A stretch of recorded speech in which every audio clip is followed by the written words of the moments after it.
Health, Human and Social Services Committee meeting to order. First on the agenda is the approval of last month's minutes. Motion by Supervisor McDonald, seconded by Supervisor Leggett. Any corrections or additions?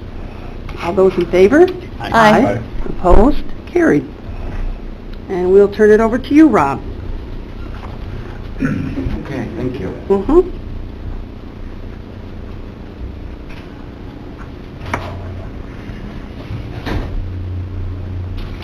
All right, I think everyone got a packet.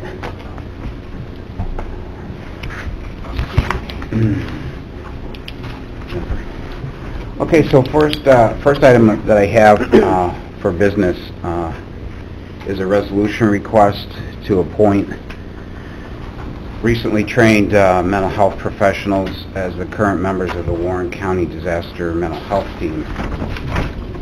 What you see is an attachment of the list. These are volunteer clinicians from the community, master's level and RN trained clinicians with mental health experience that have been trained in a New York State curriculum specific to disaster mental health. And what we do is my office coordinates a team. It's been a number of years since we did an initial compilation of a team, and so we decided over time some people had moved away, lost interest, retired, whatever, and so it was time to reconstitute the team. So I'd like to propose these 16 individuals, including myself, to be part of the volunteer Warren County Disaster Mental Health Team. All right. Mr. McDonald, bring that to the floor. A second to that motion. Supervisor Bramer, questions? Thanks. How does this team coordinate with the Red Cross Mental Health Disaster Team? I have a friend who is on that team, so I was just wondering. Yeah, we participate in coordinating meetings with them. The county has an emergency response coordination team, so we do participate in that. The Red Cross's main focus is on sheltering, and so their teams generally focus on the shelter if there's a need to set up a shelter. Our team is either able to assist them and be part of that, or to do whatever we're called upon by the county to do. And so we coordinate through, we receive training in what's called an Incident Command Structure, so ICS. So the team members are really all coordinated. We don't self-deploy. We wait if we are called upon by the Sheriff's Office or by Public Health or Office of Emergency Services, then we would be deployed to go and do whatever they need us to do. And if she is in the mental health, Yeah, they do have mental health services that they generally try to when people relate are those to their shelter. out of shelter, yeah. Okay, thanks. Supervisor McDevitt? No, just kind of looking for, are we talking something similar to what recently our hurricanes, Puerto Rico, that kind of event that all of a sudden occurs and we have people that are going through?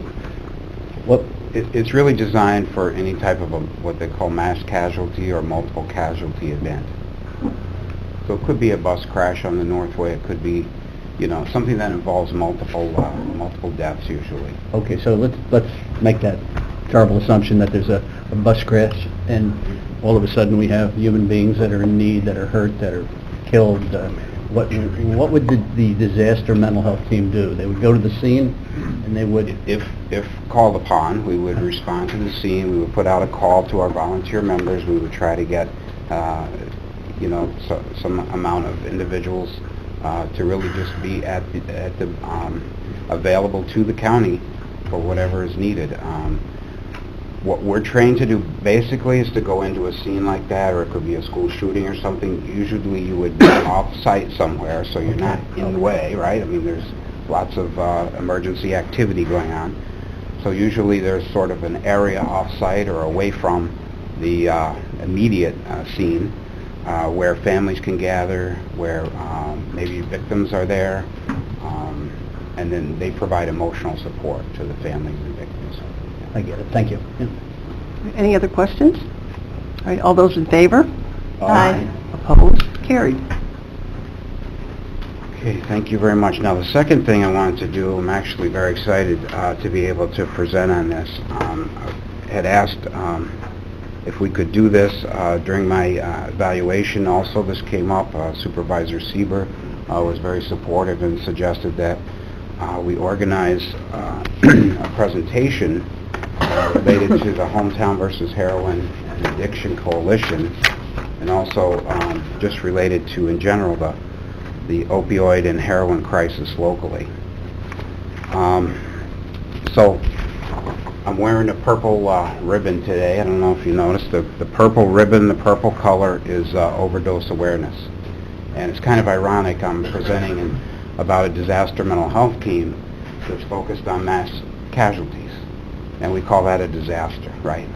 So there's people dying in our community. It is a crisis. It is a disaster happening in front of us. Drug overdose, you should have an informational packet there as well behind the resolution request that contains most of this information. What I've asked is, I've asked several members from the heroin, the Hometown versus Heroin and Addiction Coalition to attend today, and I'm going to give just a brief overview, and then I'm going to ask each of them to speak from their own perspective, because it's a nice cross-section of participants for the coalition, and each sort of brings their own strength and their own perspective to the problem. So drug overdose deaths and opioid-involved deaths continue to increase in the United States. According to the Federal Center for Disaster Control, the majority of drug overdose deaths, more than 6 out of 10, involve an opioid. Since 1999, the number of overdose deaths involving opioids, including prescription opioids and heroin, has quadrupled. From 2000 to 2015, more than 500,000 people have died from drug overdoses. 91 Americans die every day from an opioid overdose. The nation has seen a threefold increase in heroin-related overdose deaths just since 2010. And according to a report from the CDC's National Center for Health Statistics, the number of drug overdose deaths from synthetic opioids has more than doubled between 2016 and 2017. Overdose deaths from synthetic opioids have increased by 135% in New York State in just 1 year. So what are opioids? These are medicines that relieve pain. They can be natural from the poppy plant or synthetic, man-made. And what do opioids do? They reduce and relieve pain. They can create a sense of euphoria, but they're highly habit-forming and addictive. Some common prescription opioids that you may have heard of are hydrocodone. For example, Vacant and Lortab are both hydrocodone. There's oxycodone, OxyContin, Percocet. These are commonly prescribed for painful conditions, including like dental or injury-related pain. Morphine, you may have heard of, often used before or after surgical procedures to alleviate severe pain. Fentanyl, pharmaceutical fentanyl, 500 to 100 times more potent than morphine, used to treat severe pain, often in patch or transdermal form. Codeine, often prescribed for mild pain, can also be used to relieve coughs. You often hear that is related to cough medication. And then what is heroin? Heroin is an opioid. It's an illegal narcotic used recreationally to achieve effects similar to those caused by prescription opioids. Again, how does it make you feel? Relieves pain, instant rush of good feelings, followed by a slow, dreamlike euphoria. Heroin comes from the opium poppy flower. It can look like a white or brown powder or black tar. Is most commonly injected, but also can be snorted or smoked. No matter how it is used, it gets to the brain very quickly. And again, heroin is very highly addictive. A user quickly builds a tolerance for it and will need more each time to feel the same results. Heroin is stronger, cheaper, and easier to get than prescription pills, and is also more dangerous because you never know what it is cut or mixed with. This picture right here, this is the new enemy. This is a lethal dose of fentanyl next to a penny. So that's how much fentanyl can be a lethal dose. And what they're doing is they're cutting these drugs with fentanyl mixed in. People are buying it, don't know what they're buying or what's in there. So fentanyl. What is fentanyl? Fentanyl, as I mentioned, pharmaceutical fentanyl is a synthetic opioid pain reliever approved for treating severe pain, often used like for cancer patients. But it is 50 to 100 times more potent than morphine, and it is prescribed often, as I mentioned, transdermal patches or lozenges. However, most cases of fentanyl-related harm and overdose that we hear about, death in the U.S., are linked to illegally made fentanyl, and it is sold through illegal drug markets for its heroin-like effects. Often mixed with heroin and or cocaine, and is a combination product with or without the user's knowledge, which is what makes it so dangerous. It's found in multiple kinds of illicit drugs: heroin, opioids, methamphetamine, cocaine. Often those selling or buying unaware, as I said. So what are we doing locally to address the crisis? You know, everybody's doing different things, I guess, from their own perspective. You know, law enforcement's very active on the enforcement side.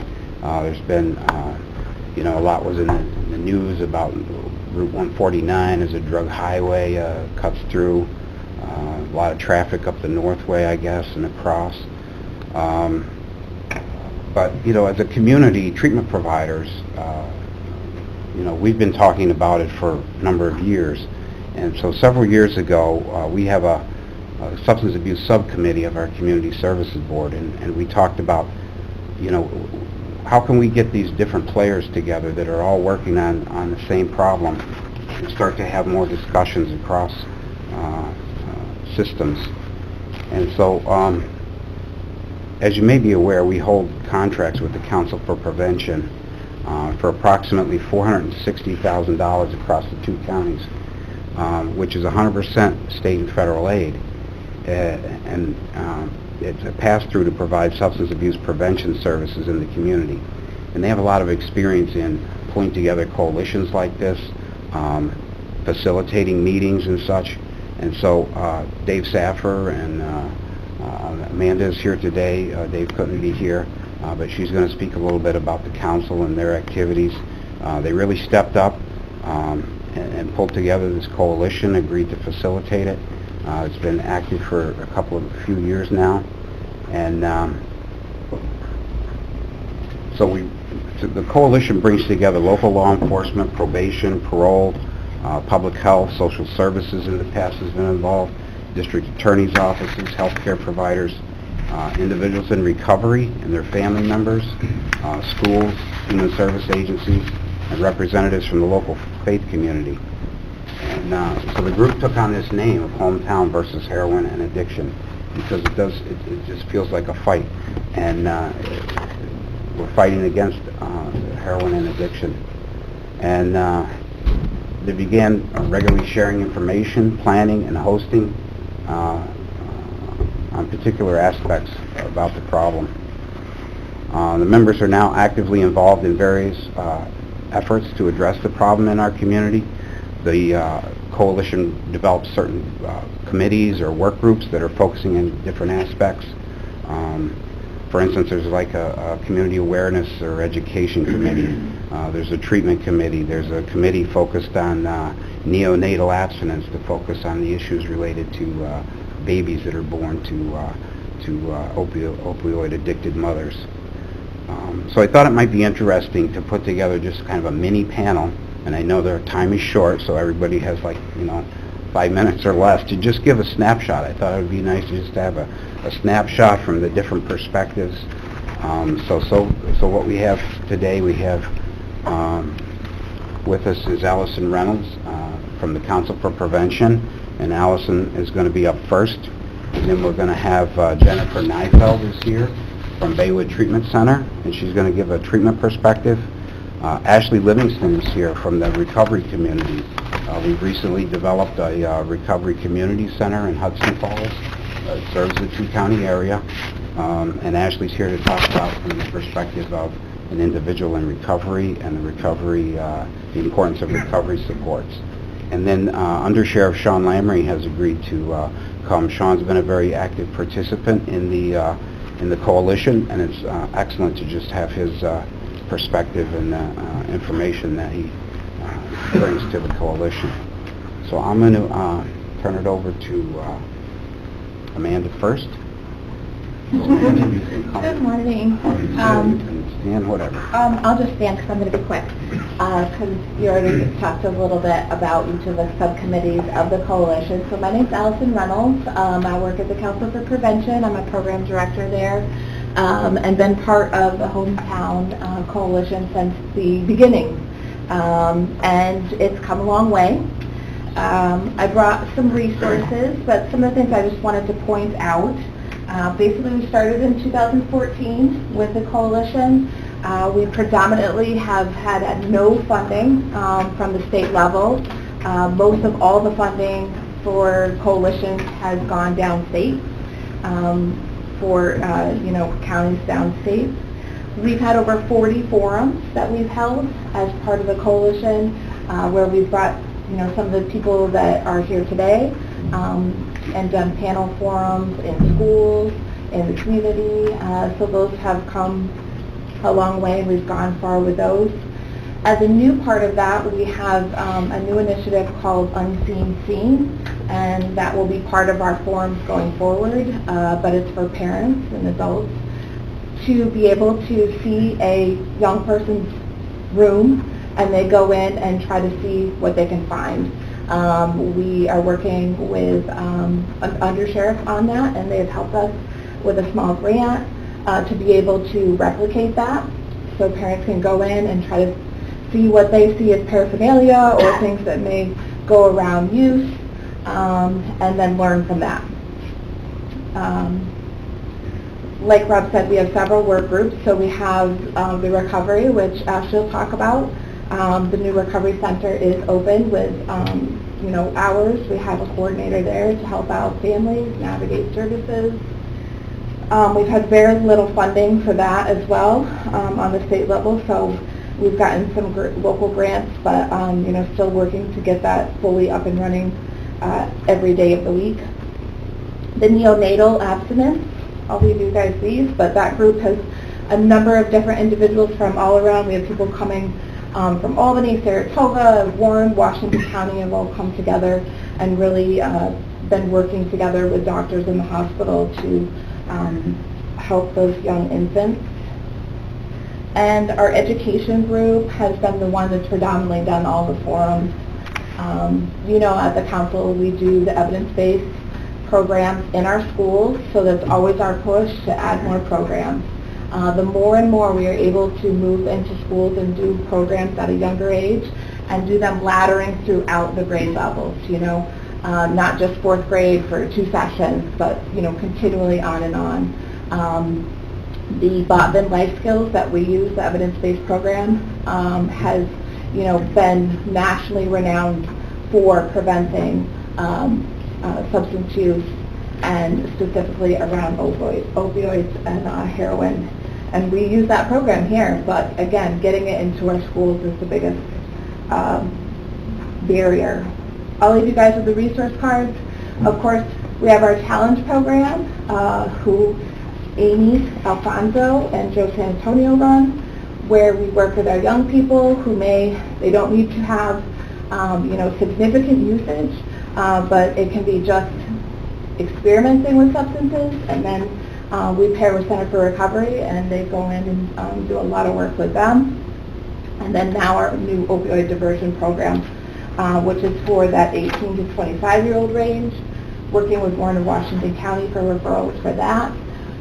For individuals who may have had a run-in with the law around opioids, and it's a way for them to be able to have another diversion from being and sitting in jail for a while, but starting the process of recovery quicker. So I'll leave you with all of these resources. Again, the blue one is all of our services in the counties and outside the counties, because we don't have much treatment programs in Warren, Washington County. So a lot of them are for out of the county too. Yes. Okay, Chairman. Yeah. Go ahead. Thank you. Yeah. Are you having luck with the judges being supportive of that diversion program related to law enforcement? Yes, I think it was a little bit slow to start, but it's coming on board more now, and of course we are always looking for more referrals. The more I think they're educated and have that opportunity to see someone go through it, the better it's going to be, but we really want a group of 10 individuals for that program to have, it works better as a group. But of course, people can be getting referred at any time. So, yes. Thank you. You're welcome. Okay, so now we'll, thank you, Allison. Jennifer Neifeld from Baywood Treatment Center. Good morning. Thank you for having me this morning. I apologize for running in here late. I'll talk a little bit about what I do. I oversee an outpatient substance abuse clinic called the Baywood Center. It's on Bay Road in Queensbury. I have a staff of 14, and currently we have 170 clients right now in treatment at that facility. Of those 170, over 50% are between the ages of 19 to 25.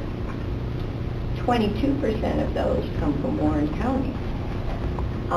As far as the opioid use, and this is including heroin, what we're seeing is it's about a 4% increase since last year, up until September 30th, of use. And the average age of people starting use is 15 years old, between the ages of 15 to 18. And if I did a survey of the clinic, probably the majority of them would say that they started due to some type of sport injury on pain meds, and then graduated to the heroin. Once the word was out about pain medications and our doctors become a little more aware of it, the price of the pills on the street got to be a little costly.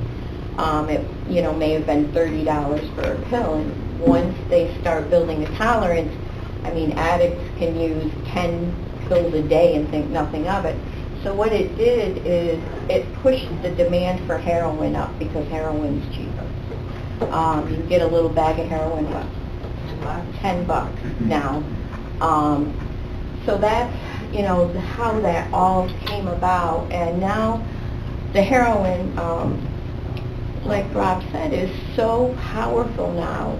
And with the fentanyl in it, it's 100 times more powerful than regular heroin. And what's happening is a lot of times when people come into treatment or they're incarcerated and their use is interrupted for a period of time, when they get released, they'll go back out and they'll think that they can shoot up as much as they did prior to going in. And that's where we're seeing the overdoses, because it's a stronger product that they're giving, and their bodies just can't handle it after a period of time. Currently, we have Narcan on premise, which reverses the effects of an opioid if somebody is in overdosing. Actually, our staff has to be trained. We're all trained. We train the clients. We give them the kits. It's a nasal aerosol. We've used probably 3 kits at our clinic. We're hoping to get it into everybody's hands. I think everybody should carry a kit. Baywood currently is reaching out into the community more. We are part of Hometown versus Heroin, which has given us a lot of community support. And I have to say that having the community along with the police and everybody together, it's really made this a community issue, and also we're coming up with resolutions and solutions to this problem. This isn't a legal problem. This is a social program that we have now. 70% of the clients in treatment right now are not in the labor force, nor do they have any skills. Some of them have a high school education. Their work history is spotty, if they even have any work history. So we're working really hard, trying to get them involved in education, trying to get them some types of OPED training. We really promote it through the agency. I do a lot of forums and education over at SUNY Adirondack. I have an agreement with their counseling department where I can go over there. All I have to do is call. I can go over and speak to any one of the students at any time. We did an educational piece and had about 45 students there in September. They're very receptive. They're very aware of the issue that we have going on in our community. People aren't burying their heads anymore. We can't bury our heads anymore because we're losing our young people. In Hometown versus Heroin, we meet monthly and we talk about some of the areas that we need to improve upon. What are some of the barriers? How can we improve what we're already doing? One of our biggest barriers, obviously, is transportation in this area. We use Medicaid transportation. Primarily, most of our clients are Medicaid recipients. Transportation is huge. We have people coming down from Essex County, which is an hour into the clinic and an hour back on Medicaid transportation. It's very costly. The other thing that I know what we did is we opened our clinic to walk-in hours on Monday and Wednesday afternoons so that people can come and walk in and get in front of a counselor within that time period. Our waiting lists are very short. If somebody calls and wants to get in, we're going to get them in. The key is to get them when they're ready. We can't put them off. We can't tell a heroin addict, geez, you got to wait till next week. They're not going to come back. We're going to lose them. So I appreciate the time that you've given me here, and if anybody has any questions, I'd be more than happy to answer them. Go ahead. Thank you, Mr. Chairwoman. I'm just curious, you said right now you have 170 clients, or patients, rather. Do you have any data that suggests or that shows how many people maybe will go through this program, then be released or so to speak, and then come back? They relapse or whatnot. What's that rate? It's treatment episodes, and most of our clients, and I would probably say 75% of them have had more than one treatment episode, some of them up to 5 treatment episodes that keep coming back through the clinic. It's hard to say. It depends on what clientele is there at the time. But it's not a high success rate of people not coming back through, especially with the opioid epidemic. Not so much with, the alcohol. Marijuana is the second most prevalent drug that we're seeing right now, too. But I think, too, I train with effort to be able to get people into treatment quicker. And one of the things that we often don't think about is that we think about relapse, but it's no different than someone who's relapsing for their medications for diabetes or hypertension or any other care plan that's put into place. It sometimes just gets, a bad rap that they have to do treatment again, where we don't put that pressure on anyone else in the healthcare field. It's a reoccurrence of symptoms, just like if someone has mental health issues, they can have a reoccurrence of symptoms. Or if they don't stay on their diet and they, need to due to diabetes. Addiction is a disease. It's a brain-based disease, so it's something that we always have. We may have remission, but it's always there. Supervisor Leggett, did you have a question? I saw your hand up. Yeah, thank you. What was the percentage of the younger patients you have? Those younger patients that we have right now, over 50% are between the ages of 22 and 35.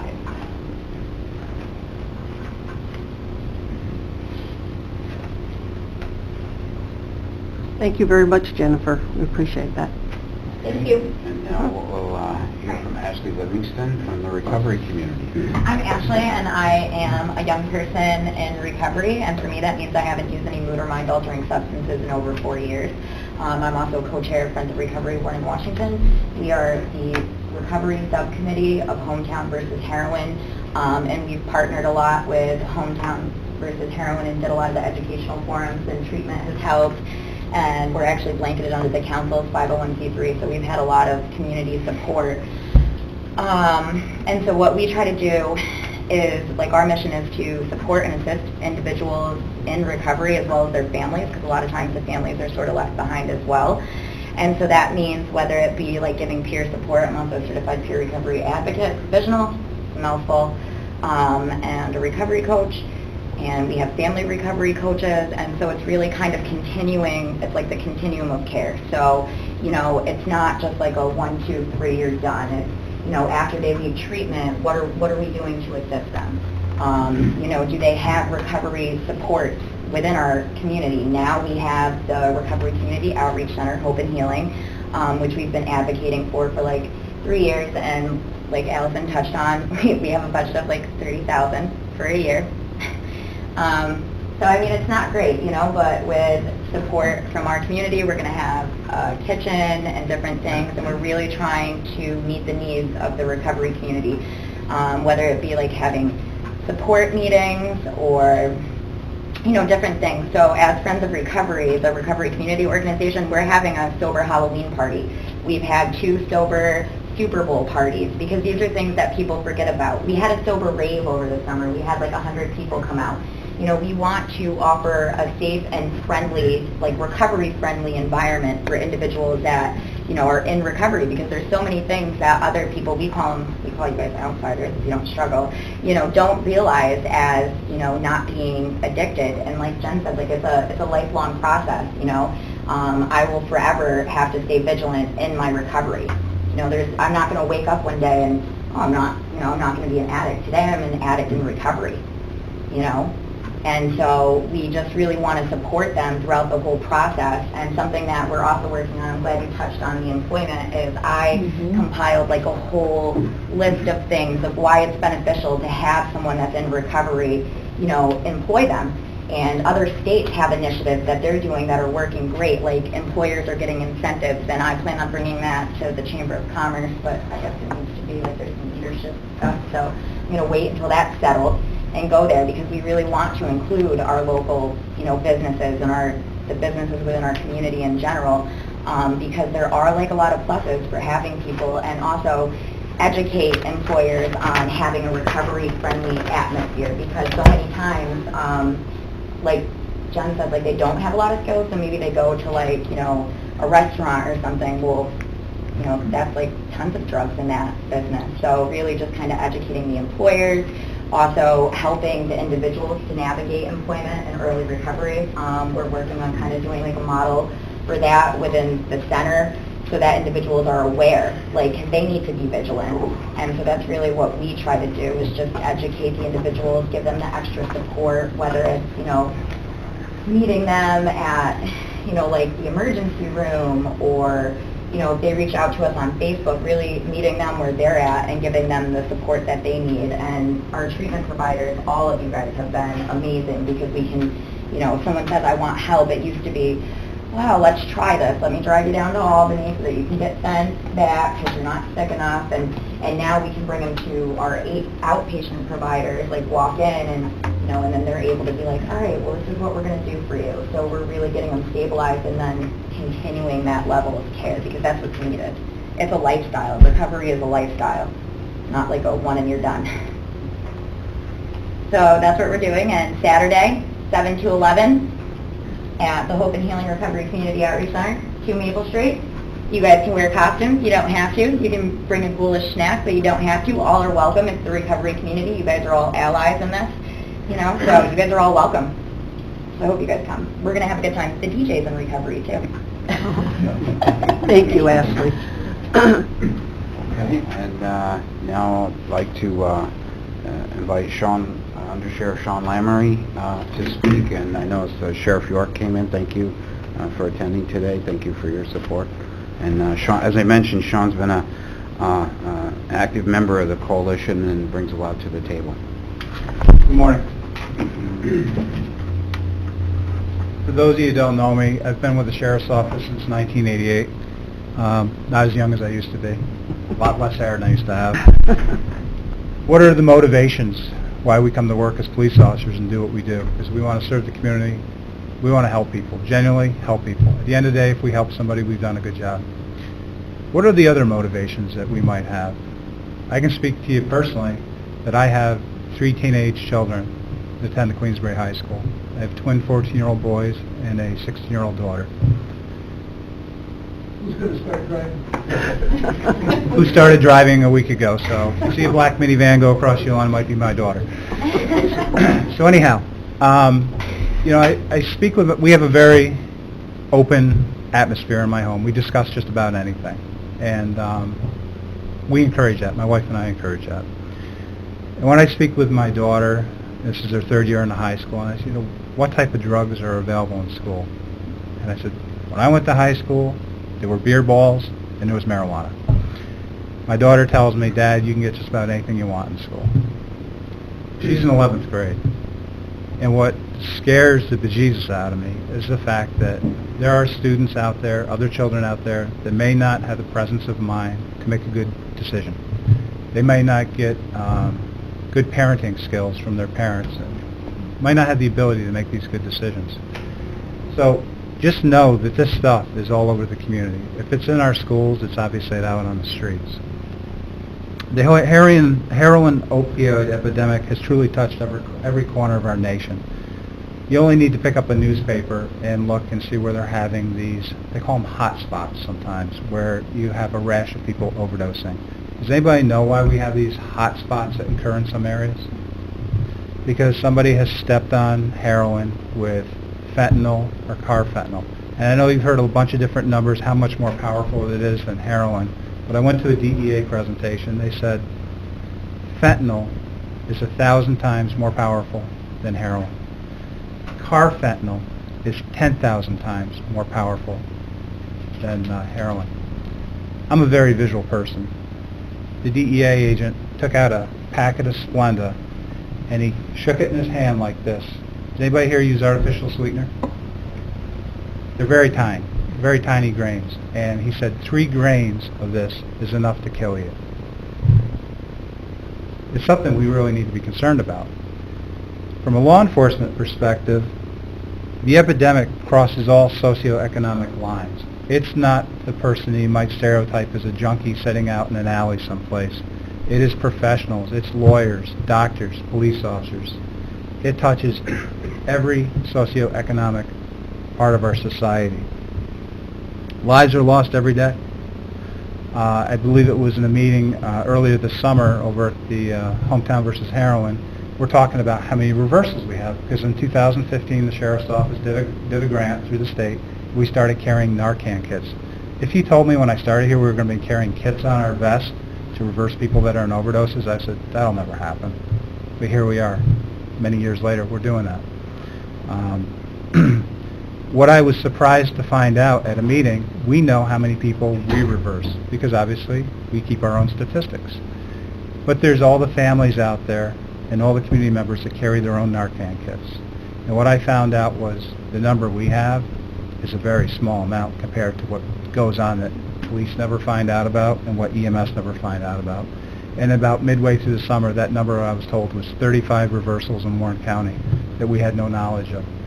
That should be very concerning, that this is that prevalent out there. Who comes up here? Who peddles this stuff? It's typically people that are not from our area. They're motivated by money.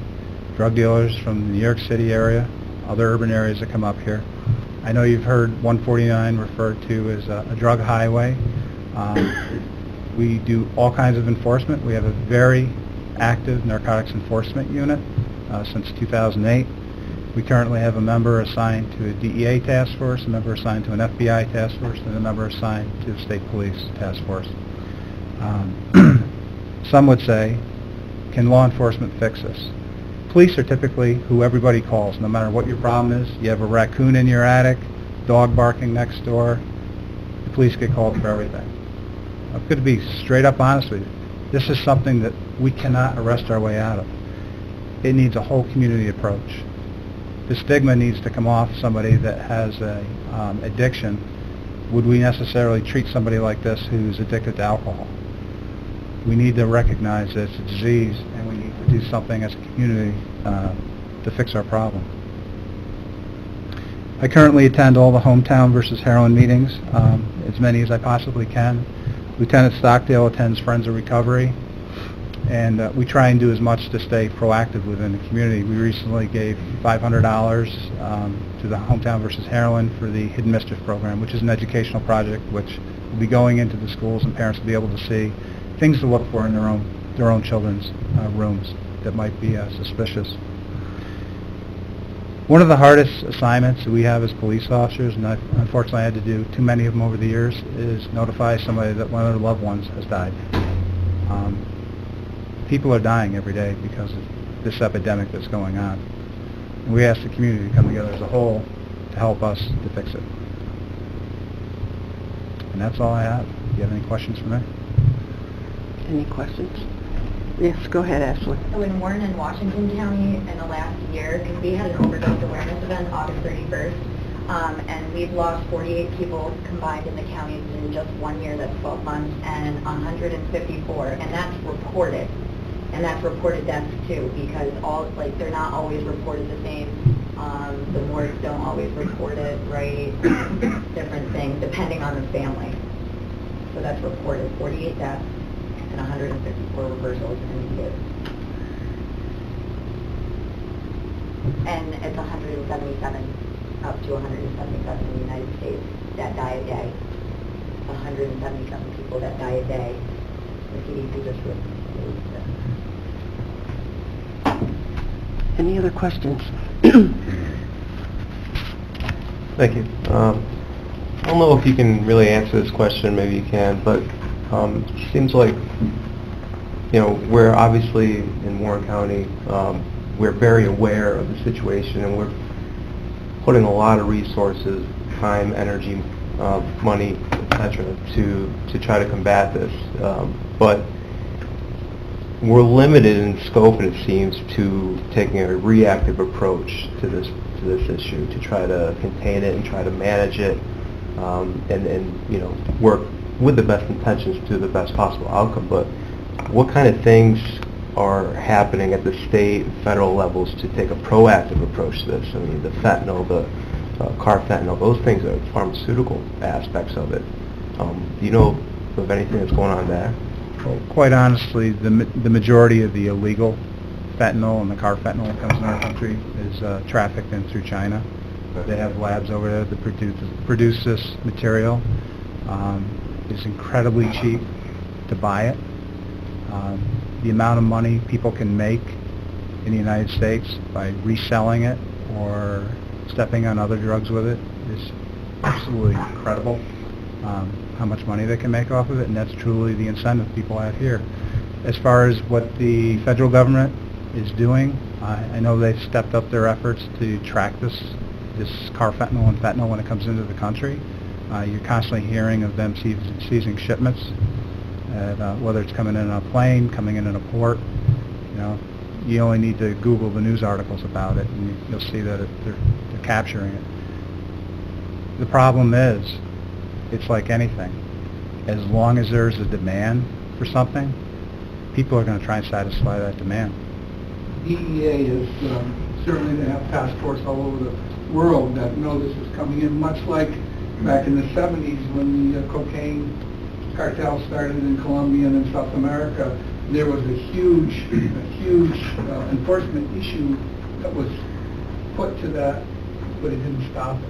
Remember, it didn't stop it, and here we are 40 years later, it did not stop it. It's still, the cocaine is still here, and it's still coming in. Now they've taken those task force and moved them towards the fentanyl and the carfentanil.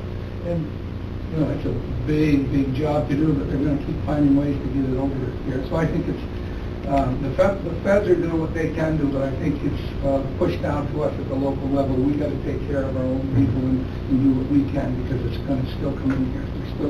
There's so much money being made that they're going to still push it. I do have a follow-up to that. And again, forgive me if I'm just directing the questions to you. You're on the podium at the moment, but do you know if there's, I think you alluded to earlier, you know, some of the individuals that get into this first are 15, 16, 17 years old. They're sports-related injuries, you know, that's common. I instantly thought of a handful of people when I was in high school tear up their ACL, and the first time they tried that stuff, they're like, whoa, that was weird. You know, is there any legislation about an age of maybe doctors can't prescribe this stuff? I don't know, like that. Not that I'm aware of, but Ashley is raising her hand. No, unfortunately, our FDA just approved it for 7-year-olds, actually, as young as 7. And that's, you know, There is it's a 7-day, it's Comprehensive Addiction and Recovery Act, which we lobbied for.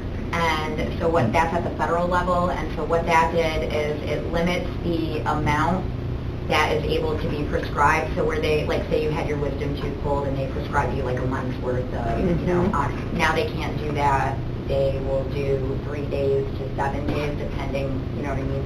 Also, we advocated it at a state level for physicians, and we got some pushback from this, but to have continuing medical education units, and so they're only gonna have 2 hours, and it's gonna be every 3 years, but it's something, because, you know, things are changing, and we feel that they need to be aware, because, like I said, I'm a person in recovery. I have surgery. My face is, that's how I started, like, I think it's 8 out of 10 start with prescription pain pills, but my face is titanium, and that's what I overdosed on, was pain medication, and then I had to have a surgery, and I was in recovery, and I had to advocate for myself, because they were so quick to be like, no, this is what we're going to do, and I was like, no, that's not what we're going to do. Like, I'm allergic to opiates. Like, I break out in handcuffs or I'm getting revived by Narcan, so no, I don't think we're going to put opiates in my body.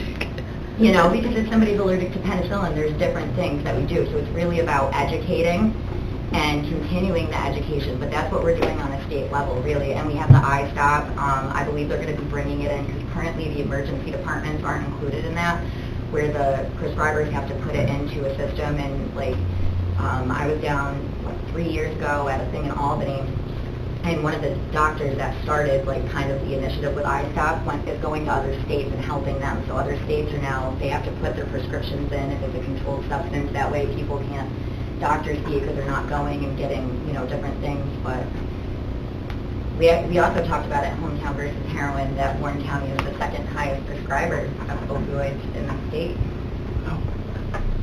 Our county. Thank you very much, Sean. We appreciate that. Rob? So just a couple final comments. Thank you for giving us the time. I know we're running a little bit over, but you know, like diabetes, cancer, and heart disease, addiction is caused by a combination of behavioral, environmental, and biological factors. Genetic risk factors account for about half of the likelihood that an individual will develop an addiction. Addiction involves changes in the functioning of the brain and body. Drugs change the brain in ways that make quitting hard, even for those that want to. The bottom line is addiction is a terrible, life-threatening disease, but there's hope, and people can recover their lives with appropriate treatment options, peer and community supports, and continued community education and awareness. I put together just some resources in your packet. There's some local resources listed there. There's some state resources. This is off of the OASIS website. Also, there's New York State has a Hope line, and the 18778 Hope New York. You also can text Hope New York if you want to text to reach out and receive help. Also, October 28th is the National Drug Take-Back Day, Prescription Drug Take-Back Day. But there's a flyer here on locations where you can dispose of medications, prescription medications, really for open hours. And I appreciate both our Warren County Sheriff's Office and Washington County Sheriff's Office now have open hours where people can just drop off prescription medications. So because a lot of these get diverted from medicine cabinets, you know, and kids experiment with them and become addicted. Rob, we also, just for everybody's edification, we have the box in our building, so you can bring it any time. Anytime. We have the take back, but we do it 24/7. So anybody that has drugs that they want to get rid of, they can call our office and we'll send a patrol officer to pick it up, because we have to deliver it. something we do. Great, it's wonderful. Rob, I'd like to thank you very much for putting this presentation together. I think it has been wonderful for all of us to hear this information. I'd like to again thank all the presenters, and I think we have a lot to think about as we walk away from this meeting. So I'd just like to thank you very much for that, Rob. Thank you. Thanks for coming.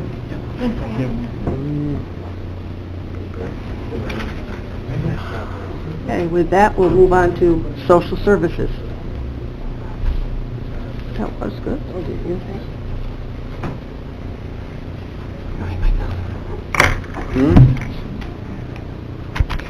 Not really. Flush them down toilet.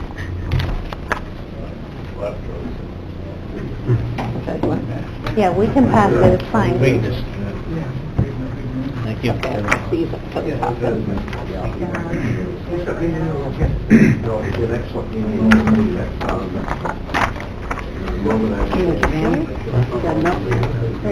you. Hold on, if I can get them apart.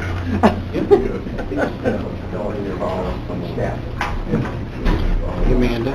Oh,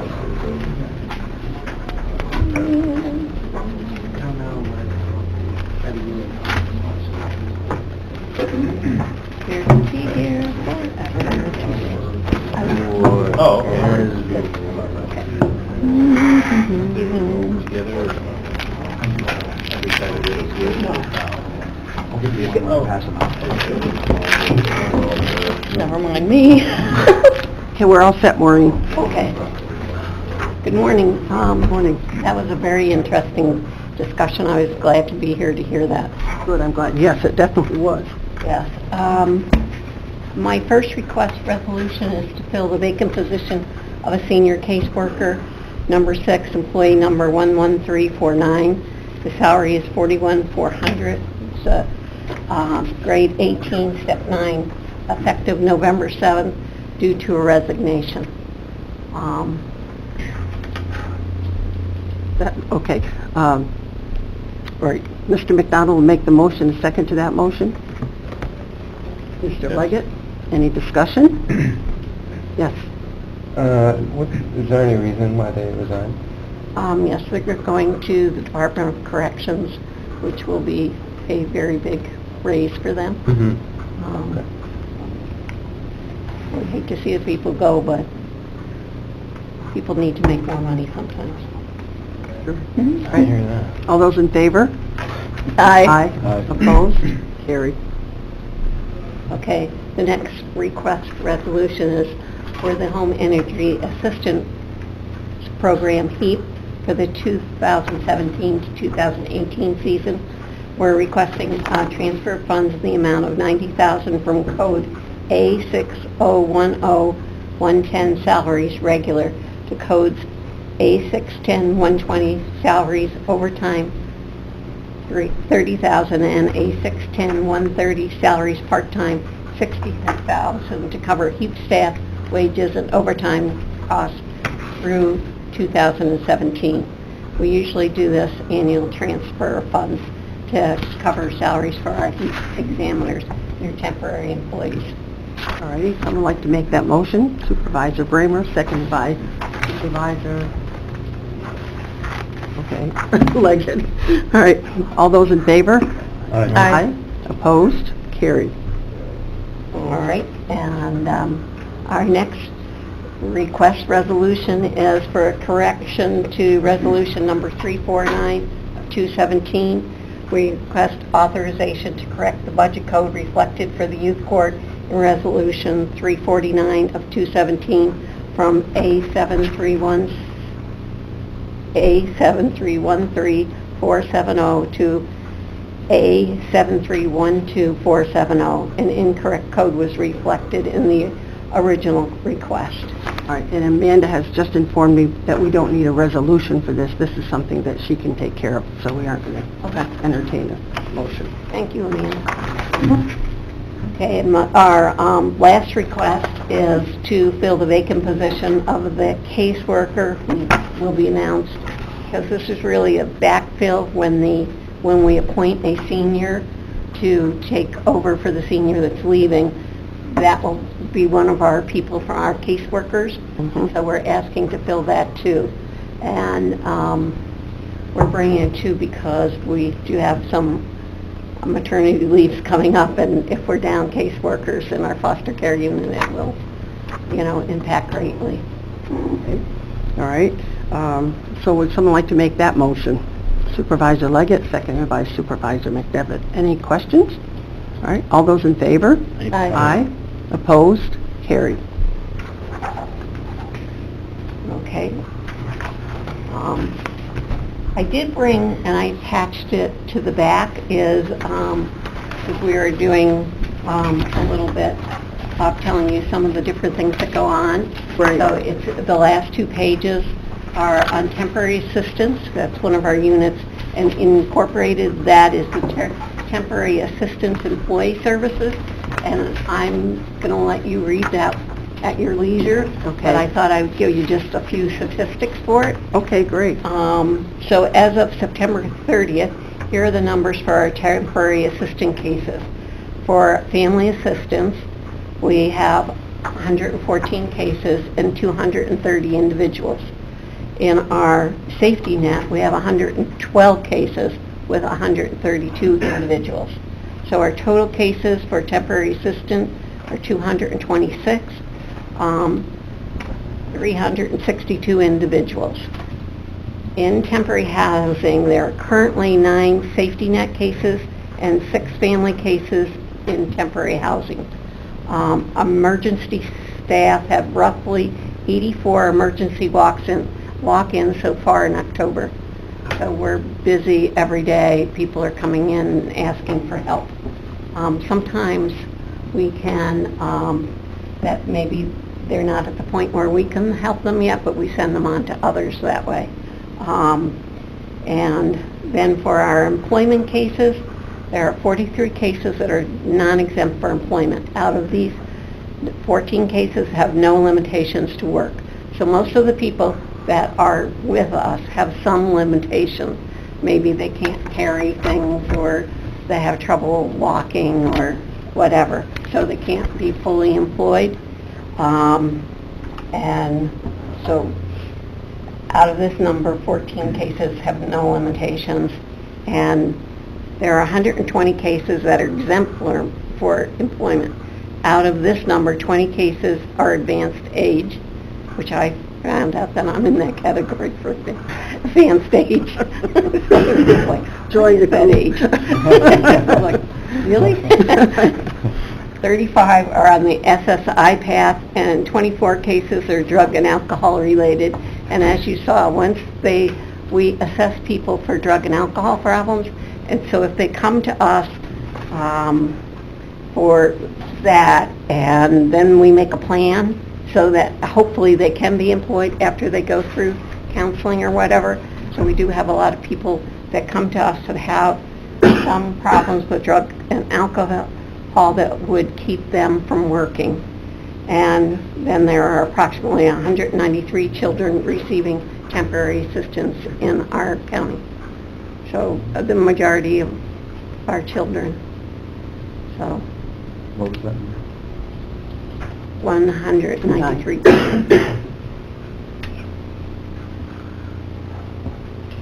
Keeps your department busy, Maureen. Yes, very busy. I guess so. And every day is a little different, and because we sure. don't know what's coming in the front door Right. at any time. And now we're getting ready for our full heat to start, and then we'll have many more people coming to our door. But, so that's for this. Just a little education for this month. That's great. I appreciate that. It gives all of us an opportunity to find out what happens in some of those departments. Okay. All right? Guess it's Edward? Edward goes next.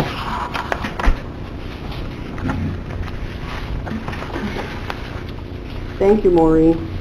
You're welcome. Thank you, Edward. Okay.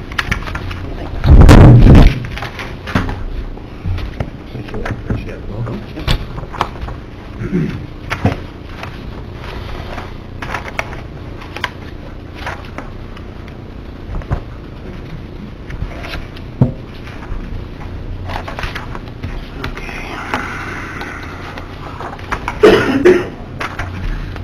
Good support.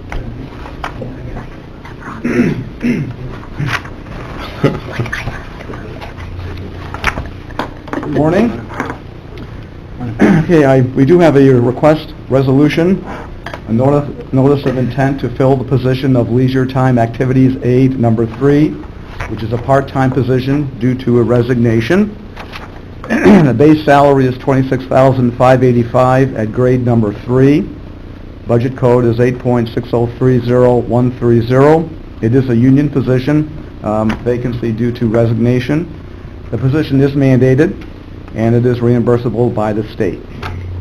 All right, someone make that motion. Supervisor McDonald, seconded by Supervisor Leggett. Any discussion? Claudia, did you have, no, you're all set? Yes, Supervisor Sokol. Do we know why she was out? Yes, the reason she gave was that she's working with us 3 days a week, 24 hours a week, and she needed a full-time position with more money and more benefits. Okay. All those in favor? Aye. Opposed? Carried. Thank you. Mhm. Okay, the next item we have, I believe, is the census report, admissions and discharges. For September, we had 1 admission, 5 discharges. October, 3 admissions. Our current census is 31 long-term residents.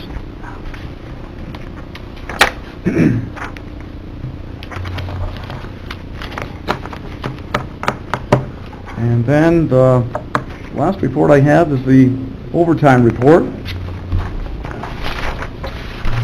Look at that.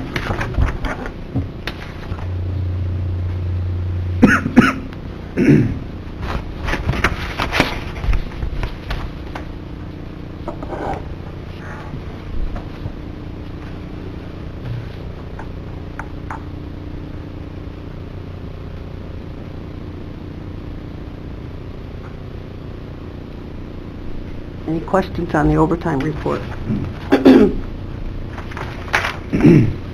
Yeah, I do.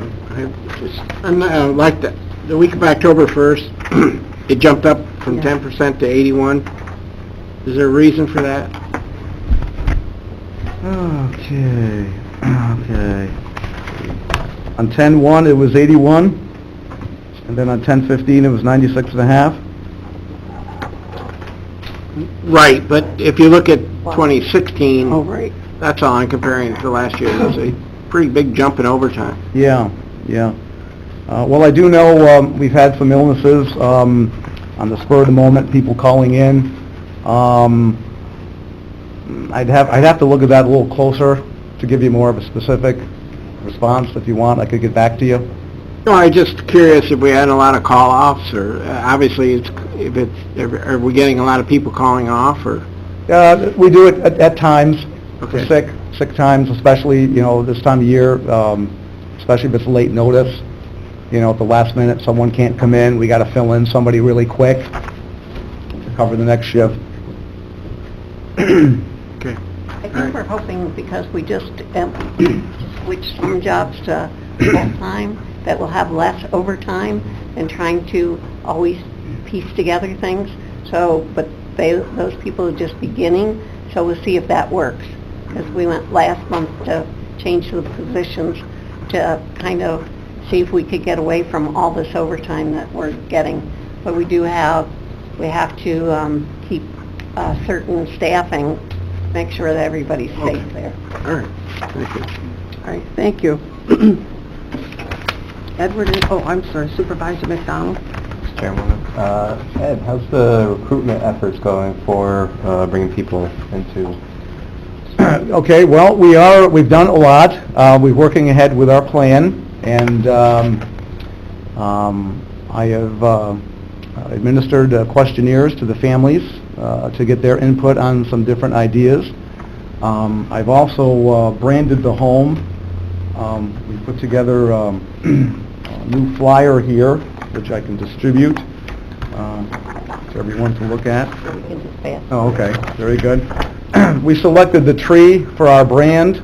We felt that was appropriate. Like the elderly, a tree is dignified. It grows to an old age. It needs nourishment and care, just like the elderly.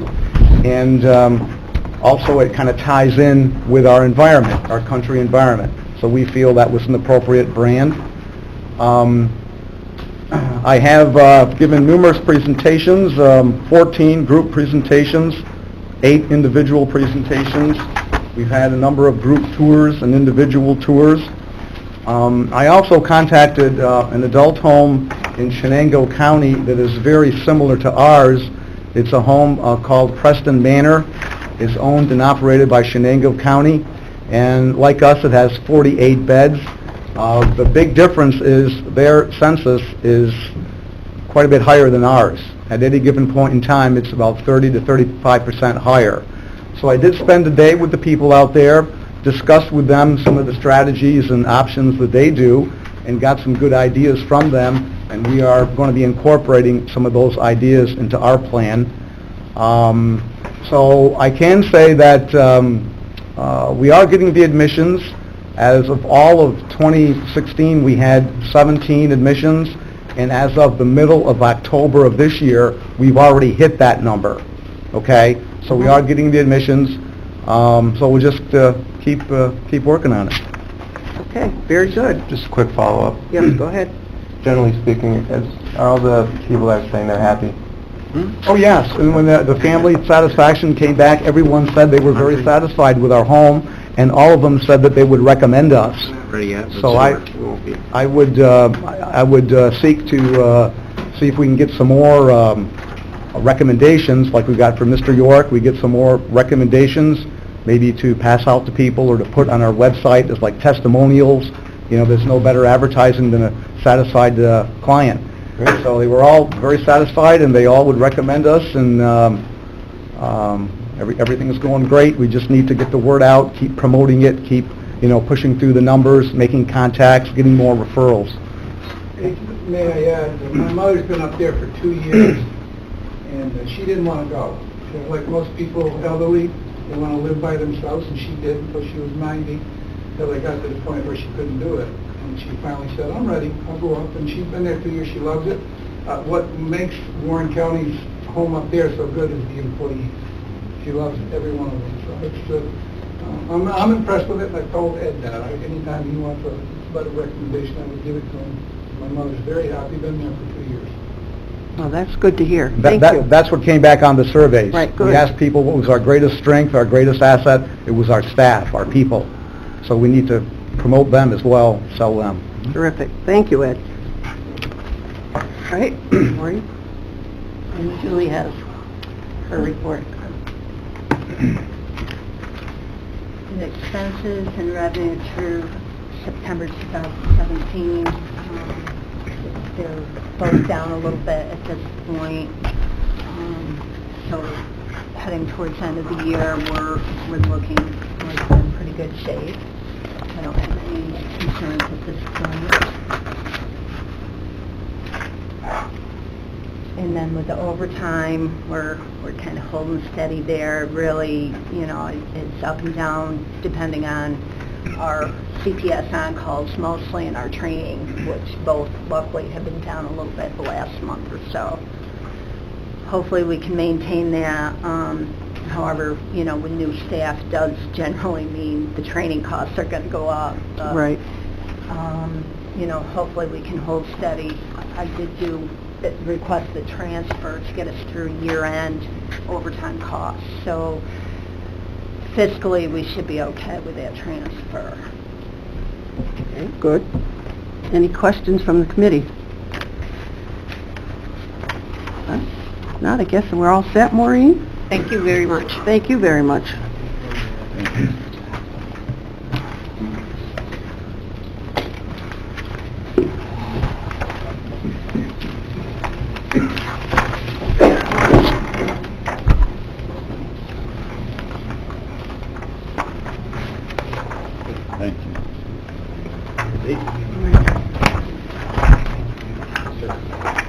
Thank you.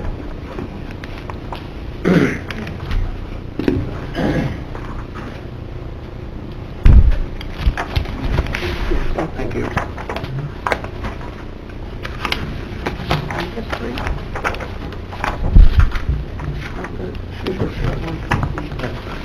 Yeah, all right, you can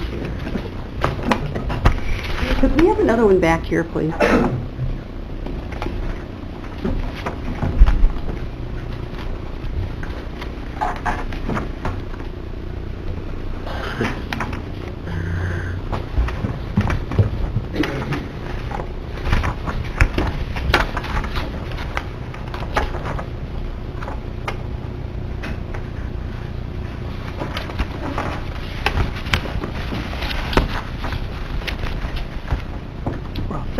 Okay. First item on the agenda is permission to enter into lease agreements for operation of all of the meal sites. I have attached the resolution and then the Schedule A, which includes all the information for each individual meal site. And the intent is to do most of them for 5 years. However, we do have a couple of sites that would only agree to 2. Someone like to make a motion to bring that to the floor? Supervisor McDevitt, seconded by Supervisor Bramer. Any questions? Supervisor Bramer. Thank you.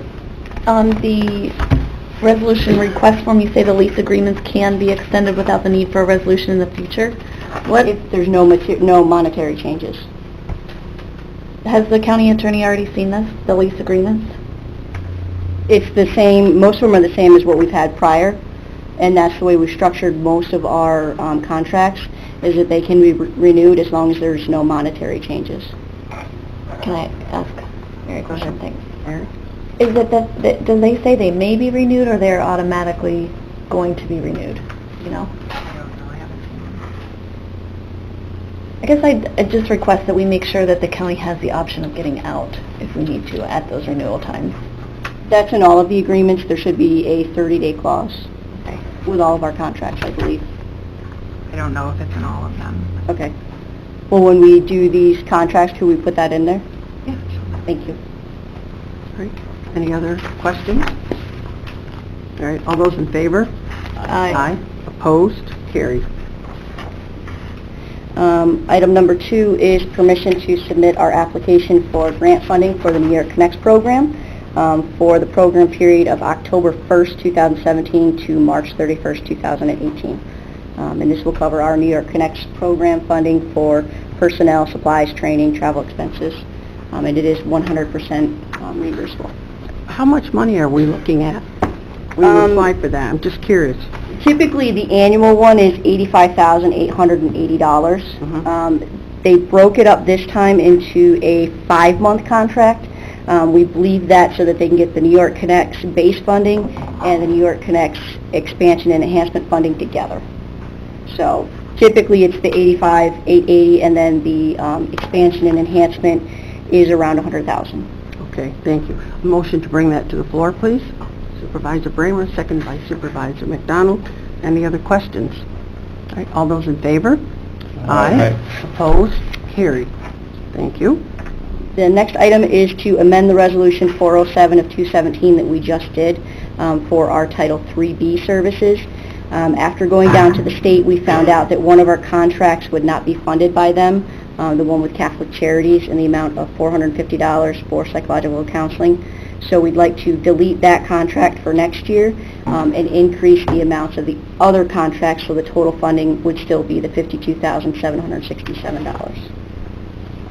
All right, someone like to make that motion? Supervisor McDevitt, second by Supervisor McDonald. Any questions? Ms. Bramer? Is this is for the budget? Why are we doing this? I don't remember what we did, sorry. Last Resolution time- 407. What we did is we amended all of the contracts because we needed to include the town of Wells for transportation. Right. So we had reduced all of the other ones by $50 so that we could give them funding. But now that we've found out that we can no longer do the contract with Catholic Charities, that left $450. So I put them back into the other contracts where we could. Go ahead, Claudia. Why is Tom Clements in here? He provides attorney services for our clients. Did you change that amount? That one went up 50, no, that one stayed the same. Okay. The ones that went up were the Greater Adirondack Home Health Aides, Town of Chester, Town of Hague, Town of Horicon, Town of Johnsburg, Town of Lake Luzerne, Town of Stony Creek, Town of Thurman, and Town of Warrensburg. we bumped those back up by the Supervisor $50. Leggett? And, right, and those contracts were related to transportation? Yes, correct? yeah. However, the Greater Adirondack Home Health Aides, that's for personal care services in the home. Glens Falls Association for the Blind, that's for transportation and then other services they provide. And the Thomas Clements one is for attorney services, so like wills, estate planning, foreclosures, things like that. All the rest are transportation. All right. Supervisor Just Bramer? one more. Do we have another avenue for providing psychological counseling? We don't. This contract hasn't really been utilized either by Catholic Charities. We send referrals to them, but they say they don't have any openings to take the individual, so we really haven't used these funds. But we are referring people there. We can still refer them, it just wouldn't be covered by this contract. Well, my question is, are there people that we are working with who need these services? Currently not, no, not right now. Okay. We don't have anybody that's currently getting them through us, through our funding. Okay. Any other questions? All right, all those in favor? Aye. Opposed? Carried. And the last item is just something that I wanted to discuss with you. During our budget review, we had a discussion about possibly utilizing another entity to prepare our meals for the Glens Falls, Queensbury area. We visited the Saratoga Office for the Aging because they currently utilize the Golden Corral to prepare all of their meals. And they said it was working very well. We can't get an exact figure of how much it will cost us until we send out an RFP. So we'd like to do that, send out an RFP to see if we can save some money by having another entity provide them instead of doing it at the Cedars location. In the Cedars location, the expenses there continue to go up every year. They want more and more money. Now, do you need a resolution for this, if she's going to go out for an RFP? You don't think so? No. We just wanted to bring it to your Just wanted to attention. bring it to our attention, Yes. okay. No, that's great, I appreciate that. And if we decided to go with an entity, I'd come back to the committee Right. to discuss a contract. Okay, sounds good. Any questions from the committee? I just have a general question. Are we not needing, and just in terms of needs for the aged in Warren County, is there something we're not doing, or would you just say we're pretty much under control? I believe we're meeting most of the needs. Other counties, they have a waiting list for home delivered meals. We don't have one. The only services that we typically have a waiting list for are ISUP, which is the in-home care, but that's common throughout the state, just because you can't find the individuals, the caregivers themselves. It's not because the funds aren't there. So I do believe we are meeting the needs of Warren and Hamilton County. Thank you. Anyone in the audience have any questions? Do you have a lot of contact with countryside? Do you do referrals to countryside, or? Yes. Yep, we have their brochures at all of our meal sites, and we also, anytime that we go out to do a home visit, if we notice that someone might need more care that they can't get in the home through our services or others, we will make referrals to Countryside, the other adult homes, nursing homes, depending on the level of care. So we do definitely do referrals. Great. Anyone else? Supervisor Conover? I see that we had done, involved with them reimbursing the county for snow removal services at the nutrition site. Yes. I see in here now that's going to be required by the church, snow removal. Is the thinking then that we would reimburse the church? I know is that a change on the contract? In the previous contract, it didn't list who did the snow removal. So I think it could be cheaper if it's gone through a private entity versus doing a county contract, because we have all of the workman's comp, the things that we need to meet, so therefore the price goes up. As far as the reimbursement, that's something that we'd have to discuss if you guys would still be willing to reimburse the church. Well, the rent's not going up, I guess what I'm saying. I just need to know who I'm in contract with. I'm not in contract with the county, no. Contract with The church? Nutritional site, yeah. So, I want that to be handled correctly going into the winter so that somebody's keeping that area clear. Yes, Just make a note that absolutely. I'll check with the church just to double check on that. Right, any other questions from the audience? I think she just gets these. I'm going to entertain a motion to adjourn this committee. Supervisor McDonald, second by Yes. Supervisor Bramer. All those in favor? Aye. Opposed? Carried. Thank you. 24th, yes.